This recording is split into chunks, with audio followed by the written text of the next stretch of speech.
सलाम, नमस्ते, सत श्री अकाल। मैं हूं रजा और आप देख रहे हैं रजा ग्राफी की इंटरनेशनल प्राइम टाइम रिपोर्ट, जिसके अंदर दुनिया भर की बड़ी बड़ी खबरें आसान ज़बान में आपको मिलने वाली हैं। कहा जाता है वक्त सबका आता है। एक वक्त वो था जब सऊदी अरब अमेरिका की गोद में बैठा था, अमेरिका की गुलामी कल तक कर रहा था। सऊदी अरब अमेरिका के कहने पे आज तक सब कुछ करता आया है। सऊदी अरब और अमेरिका की दोस्ती बच्चे बच्चे को मालूम है। लेकिन अब जब सऊदी अरब ने जी हाँ OPEC प्लस मीटिंग के दौरान पूरी दुनिया में गैस और तेल की सप्लाई को कम करने का निर्णय लिया है, फैसला लिया है, तो अमेरिका भड़क गया था।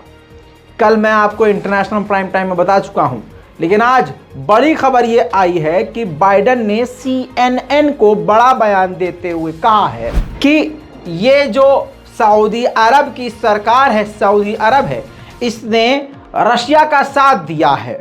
इसके परिणाम उसको यानी सऊदी अरब को भुगतने पड़ेंगे। हम सऊदी अरब को माफ़ नहीं करेंगे। सऊदी अरब ने पूरी तरह से रशिया का साथ दिया और अब हमें सऊदी अरब के साथ अमेरिका के रिश्तों को रिव्यू करना पड़ेगा, सोचना पड़ेगा कि हम रिश्तों को ठीक करें या नहीं। वहीं आपको बता दूं कि बाइडेन ने यह भी कहा है कि विपक्ष की पार्टी से हम बातचीत कर रहे हैं, यानी पूरी तरह से अमेरिका सऊदी अरब से किलस चुका है, चिढ़ चुका है, बिदक चुका है। वहीं बड़ी खबर यह भी है कि जो सरकार है बाइडेन की, वो इस पर सोच रही है, चर्चा कर रही है कि अमेरिका के हथियार सऊदी अरब से वापस मंगवा लिए जाएं और अब सऊदी अरब को हथियारों की बिक्री बंद कर दी जाए। इतना ही नहीं, आपको बताऊं कि सऊदी अरब के खिलाफ बड़ी एक्शन की तैयारी में है। पाबंदियां सऊदी अरब पर लगाने का इशारा बाइडेन दे रहे हैं। सोचिए, ये वही सऊदी अरब है जो ईरान के खिलाफ इसी अमेरिका के साथ चूतर से चूतर मिलाकर हिलता था। लेकिन अब देख लीजिए, आज उसी के ऊपर अमेरिका की लाठी चलने वाली है। हालांकि इससे सऊदी अरब को कोई फर्क नहीं पड़ेगा। कहा यह जा रहा है कि यह फैसला सऊदी अरब के साथ सभी अरब देशों और बड़ी बड़ी तेल की कंट्रियों ने इसलिए किया है ताकि तेल के सही दाम उनको मिल सके और फ्यूचर में भी तेल की वजह से इनकी आमदनी होती रहे। वहीं दोस्तों, सऊदी अरब के विदेश मंत्री ने वही बात बोली जो मैंने कही। सऊदी अरब के विदेश मंत्री ने कहा कि ये जो हमने OPEC प्लस के तहत जो फैसला लिया है, इसके अंतर्गत हमने जो भी स्कीम निकाली है, तेल की कटौती करना और तेल को कम एक्सपोर्ट करना, तेल को कम बनाना, प्रोडक्शन कम करना, सिर्फ इसलिए कि मार्केट में स्टेबिलिटी बन जाए। दोस्तों, इसी के साथ सोशल मीडिया पर 2 तस्वीरें वायरल हैं जिसमें व्लादिमीर पुतिन पूरी दुनिया का एक बार फिर से दिल जीत रहे हैं। भले ही व्लादिमीर पुतिन की इमेज खराब करने की कोशिश वेस्ट कंट्री मिलकर कर रही हैं, लेकिन इन तस्वीरों ने उनकी सभी चालों पर पानी फेर दिया है। आपको याद है, ये तस्वीर देखिए, UAE के प्रेसिडेंट रशिया पहुंचे। ये देखिए, जो उन्होंने ब्लैक जैकेट डाली हुई है, जिसे आप कोट भी कह सकते हैं, जो मर्जी आप कहें, ये व्लादिमीर पुतिन ने खुद उनको पहनाया था। जी हाँ, और रवाना किया था। वो इसलिए, मैं बताता हूं क्यों। रशिया में ठंड बहुत ज़्यादा है।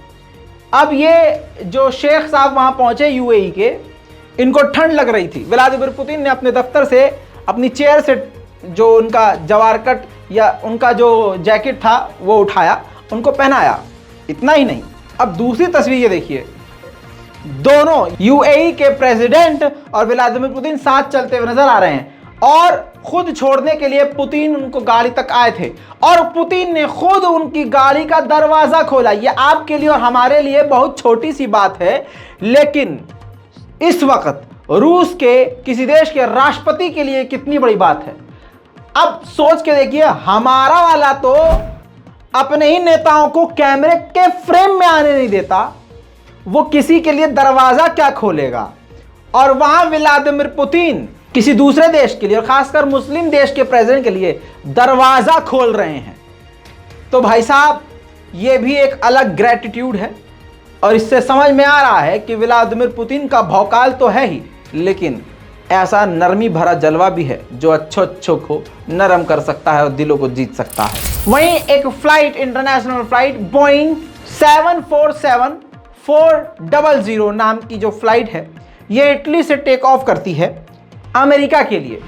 अब आपकी स्क्रीन पर तस्वीर, टायर पे ध्यान दीजिएगा। ये जहाज उड़ता है, ये फ्लाइट उड़ती है बोइंग 747-400। जी हाँ, जैसे ही ये उड़ान भरती है तो तस्वीर आपके सामने, टायर निकलकर गिर जाता है वहीं पर। लेकिन गनीमत ये रही कि इसको अमेरिका फ्लाइट को जहां जाना था ले जाया गया और इसकी सेफ लैंडिंग की गई, सैकड़ों की जान बच गई। ये अच्छा हुआ। वहीं अमेरिका की सरकार ने बताया है कि पाकिस्तान को जो भी मदद दे रहा है बाढ़ से बचने के लिए, जो अमेरिका की तरफ से मदद भेजी जा रही है, दूसरी सरकारों और दूसरे देशों की तरफ से मदद भेजी जा रही है, वो पैसा फंस रहा है भ्रष्टाचारियों के हाथ में। यानी सरकार करप्ट है। तो सरकार तो खुद अमेरिका के द्वारा बनवाई गई है शहबाज शरीफ की, समझ में आई बात। लेकिन अमेरिका कह रहा है कि हमने नज़र बना के रखी हुई है, हमारे अमेरिकी टैक्स पेयर्स का जो पैसा, जहां भी जो डॉलर फंसा है, उस पर हमारी पूरी तरह से नज़र है। कहा यह जा रहा है कि जितना अमाउंट सरकार को पाकिस्तान की दिया जा रहा है, उससे आधे से आधा भी जनता तक नहीं पहुंच रहा है। वहीं दोस्तों, जब से अमेरिका के साथ पाकिस्तान की ये नई सरकार बेहद घुल मिल गई है, तो पाकिस्तान के रिश्ते काफ़ी ज़्यादा करीबी होते जा रहे हैं। ये बात आपको पता चल चुकी है। अब अमेरिका ने ऑफिशियली ये जानकारी दी है, ट्वीट आपकी स्क्रीन पर है। आपको बता दूं कि अमेरिका के 2 युद्धपोत, कोस्ट गार्ड शिप और इसके अलावा एक और था जो कि पाकिस्तान के समुद्री तट पर पहुंचे थे। कहा यह गया अमेरिका की तरफ से कि इलाके की सुरक्षा की जांच के लिए हमारे युद्धपोत, हमारे शिप वहां पहुंचे थे। सवाल यही है, यानी तालिबान सही कह रहा है। तालिबान का ये कहना है और ये भारत भी समझ रहा है कि अफगानिस्तान के अंदर जो अभी अलकायदा के लीडर को ड्रोन के जरिए अमेरिका ने मार गिराया, तो पाकिस्तान के एयर स्पेस का इस्तेमाल अमेरिका ने किया था, तो और परमिशन पाकिस्तान की इस नई सरकार ने दी थी। अब हवाई रास्तों के साथ साथ समुद्री पाकिस्तान के रास्तों में भी, जो पाकिस्तान का समुद्री इलाका है, उसको भी अमेरिका के लिए खोल दिया गया है और पाकिस्तान को कोई आपत्ति नहीं हो रही है। दोस्तों, वहीं आपको बता दूं कि ब्रिटेन की इंटेलिजेंस के चीफ ने बड़ी बात कही है और ये भारत सरकार के लिए, मोदी सरकार के लिए बड़ा खतरा है। बताइए, हमारा वाला कहता था लाल आंख दिखाएंगे भाई बहनों, एक के बदले 100 लाएंगे भाई बहनों। देखिए स्क्रीन पर दैनिक भास्कर की ही रिपोर्ट है, न्यूयॉर्क टाइम में आ चुका है, दैनिक भास्कर में आ चुका है, दर्जनों जगह आ चुका है। ये ब्रिटेन की जो खुफिया एजेंसी हैं उसके हेड हैं, इन्होंने बताया है कि चीन अंतरिक्ष पर कब्जा करने की तैयारी कर रहा है। अंतरिक्ष में ज़्यादातर देशों के अपने प्रोजेक्ट्स चल रहे हैं, ठीक है। सैटेलाइट अपनी अपनी है सबके पास, रूस की अपनी है, ईरान की अपनी है, अमेरिका की अपनी है, फ्रांस की अपनी है, भारत की अपनी है, बड़े बड़े देशों की अपनी है। उन सैटेलाइट को लेजर के जरिए मारकर गिराने का हथियार बना रहा है चाइना। ऐसा हथियार बना रहा है कि अंतरिक्ष में जितने भी दुश्मनों के सैटेलाइट होंगे, लेजर हथियार के जरिए मारकर गिरा देगा और अंतरिक्ष पर भी पूरी तरह से चाइना कब्जा कर लेगा। यहां हम भारत के लोगों को गोबर की क्वालिटी बताते हैं कि देखिए, गू खाने से दिमाग की नसें खोलेंगी, गोबर खाने से मोदी सरकार के लोग समझाते हैं जनता को, क्योंकि उनकी औकात ही नहीं है कि उनको नौकरी दे सकें, पैसा दे सकें, खाना दे सकें, 2 वक्त की रोटी दे सकें। तो गू को ही खाना बताया जा रहा है कि भाई गू खाओगे, गौ माता का गू खाओगे तो शुगर नहीं होगा, बीपी की दिक्कत नहीं होगी, और पेशाब पी के सोओगे तो सुबह सुबह एकदम फ्रेश महसूस करोगे। तो ये औकात है भाजपा की। और चाइना देख लीजिए, अंतरिक्ष में हमारे सैटेलाइट मार गिराने की बातें कर रहा है। अच्छा, अंधभक्त सोच रहे होंगे इसका इलाज ये होगा कि हम गौ माता का गू खाएंगे और पीछे से पालेंगे अंतरिक्ष में, वैसे ही तबाही मच जाएगी है। दोस्तों, सोलोमन आइलैंड के बारे में मैंने आपको बताया था। ये सोलोमन आइलैंड ऑस्ट्रेलिया के करीब पड़ता है। चाइना इसके साथ रिश्ते ठीक कर रहा था। रिकैप कर रहा हूं जल्दी जल्दी ताकि आपको आज की ये खबर समझ में आए। तो अमेरिका समेत कई देश चिढ़ गए थे, क्योंकि सोलोमन आइलैंड से अगर चाइना रिश्ते ठीक कर लेता तो वहां पर अपना मिलिट्री बेस बना लेता, जिस पर अमेरिका, ऑस्ट्रेलिया, जापान सब भड़के थे, भारत भी भड़का था। तो सोलोमन आइलैंड ने मना किया कि नहीं, हमारा ऐसा कोई इरादा नहीं है। हालांकि इसके बाद अमेरिका के युद्धपोत को सोलोमन आइलैंड ने अपने आइलैंड पर आने से रोक दिया। उसके बाद ये क्लियर हो गया कि सोलोमन आइलैंड के इरादे ठीक नहीं हैं, लेकिन सोलोमन आइलैंड सामने आकर बार बार मना करता रहा कि नहीं, हम चीन के साथ कोई अपने रिश्ते ठीक नहीं कर रहे हैं। लेकिन देखिए खबर कुछ और सामने आई है। सोलोमन आइलैंड के 35 से 36 पुलिस ऑफिसर चाइना गए हैं अपने रिश्तों को ठीक करने के लिए, और मेन बात यह है कि ट्रेनिंग के लिए गए हैं, पुलिस टेक्निक सीखने के लिए गए हैं, और काफ़ी सारी चीज़ें वो सीखने के लिए गए हैं, जिससे कहा जा रहा है कि सोलोमन आइलैंड और चाइना अपने रिश्ते मजबूत कर रहे हैं, जिससे एक बार फिर से ऑस्ट्रेलिया, अमेरिका, जापान समेत कई देश टेंशन में आ गए हैं। वहीं आपको बता दूं, ताइवान ने बड़ा ऐलान किया है। ताइवान ने खुलासा करते हुए कहा है कि चाइना बहुत करीब से, बहुत ही ज्यादा करीब से यूक्रेन और रशिया की जंग पर नजर रखकर एक खतरनाक हाइब्रिड वॉरफेयर बना रहा है, यानी दो हथियारों को मिलाकर एक घातक हथियार बना रहा है, जो कि मैदान जंग में महाकाल बन जाएगा और खतरनाक तरीके से रामबाण हथियार का इस्तेमाल करते हुए चाइना जीत जाएगा। वहीं दोस्तों, जापान का मिशन फेल हो गया है। जापान ने अपनी एक सैटेलाइट, ये तस्वीर पे देखिए, एक ऐसी सैटेलाइट अंतरिक्ष में भेजने की कोशिश की जिसके अंदर एक ही रॉकेट के अंदर 8 से 9 सैटेलाइट थी। इसको डिजाइन ऐसा किया गया था कि अगर ये ऑर्बिट में ना पहुंच पाए तो अंतरिक्ष में रास्ता भटकने के बाद तुरंत ही ब्लास्ट हो जाए, फट जाए, और अगर ऑर्बिट में पहुंच जाए तो बहुत अच्छी बात है। लेकिन अफसोस के साथ बता दूं कि जापान का ये टेस्ट फेल हो गया और ये अपने आप खुद को तबाह कर चुकी हैं सैटेलाइट्स। इसी के साथ मुसलमानों के कत्लेआम की सरजमीन पर एक बार फिर से दुनिया के लिए एक पैगाम आ रहा है। मैं बात कर रहा हूं म्यांमार, बर्मा की, जहां पर मुसलमानों का कत्लेआम किया गया। वहां की नेता ऑंग सू की, जी हां, इनको म्यांमार ने मिलिट्री कूप करने के बाद गिरफ्तार कर लिया था। पहले 3 साल की सजा हुई, फिर 5 साल की सजा, फिर 10 साल की सजा।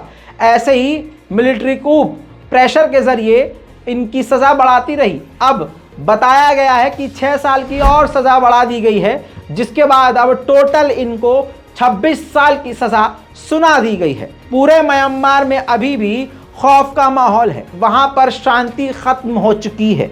जगह जगह सड़कों पर और घरों में खुलेआम बलात्कार, गोलीबारी, बमबारी, अलग अलग गलियों में मोहल्लों के अपनी एक टीम बनी हुई है, अपना एक अलग फाइटर ग्रुप बना हुआ है। आपस में मोहल्ले मोहल्ले लड़ रहे हैं, ये गली वाले उस गली वालों से लड़ रहे हैं, फिर वो पूरा मोहल्ला मिलकर आर्मी से लड़ रहा है। आर्मी फाइटर जेट से आम जनता पर हमले कर रही है। आम जनता के पास रॉकेट लॉन्चर है, वो हेलीकॉप्टर पर हमले कर रहे हैं। तो ये म्यांमार का हाल है।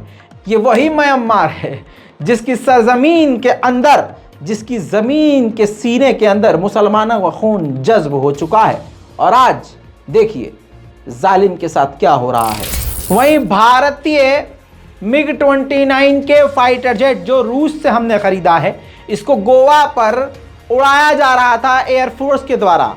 पायलट को टेक्निकल प्रॉब्लम लगी, उसने अपने आप को इजेक्ट कर लिया, यानी खुद को उस फ्लाइट से निकाल लिया, उस फाइटर जेट से निकाल लिया, लेकिन फाइटर जेट पूरी तरह से बर्बाद हो गया।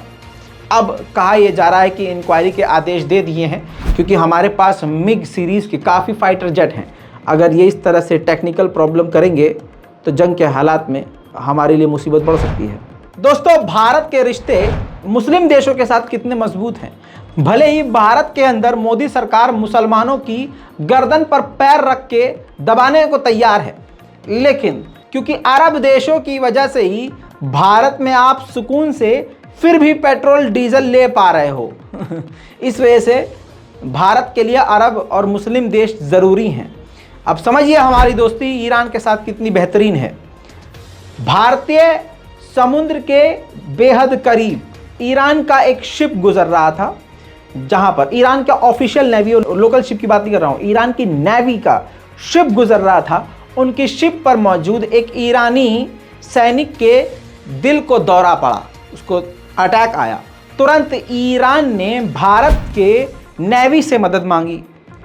मुंबई हमारी पोर्ट से नेवी हेलीकॉप्टर ने उड़ान भरी।